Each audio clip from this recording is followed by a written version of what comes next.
films themselves in that era were not overwhelmingly great. There were a lot of, big Hollywood spectacles and films that really were sort of breaking the bank at the studios, like, Cleopatra and Dr. Dolittle and all these movies that were really not part of what newer audiences were interested in seeing, and they lost a great deal of money.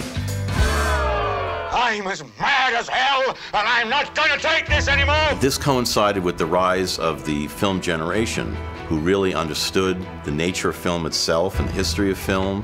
Coppola was a film student at UCLA, and of course he brought along George Lucas. And so a lot of people were allowed to make movies who would never have had a shot.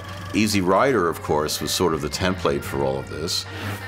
It cost very little, made a fortune. It really connected with the young audience. For me, the great transformative movie of the 70s in general was Robert Altman's film McCabe and Mrs. Miller. Did you say you come up here from Bearpaw to see me? No, I haven't got a lot of time to sit around and talk to a man who's too dumb to see a good proposition when it's put to him. Do we make a deal or don't? I thought, how is someone able to make this movie with all of the restrictions in Hollywood? He was able to fly under the radar and do a lot of the things that he wanted to do and make this incredibly lyrical Western.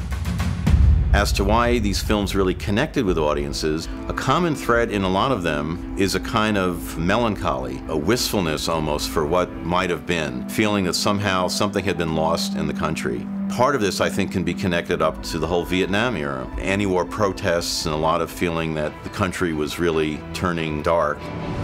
Other movies that didn't show you what was going on in Vietnam directly, you could feel it in films like The Wild Bunch and Bonnie and Clyde.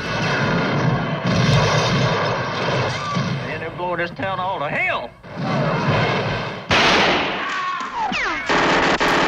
The violence in these films was often a lot stronger, more over the top than we were used to. That can be attributed to newscasts from Vietnam on the TV screens every night. So the sense of disillusion was very strong at that time. And I think that accounts also for the success of a lot of these films that I've mentioned, because they really connected up with the students of that era who felt that this movie is about my life in some way.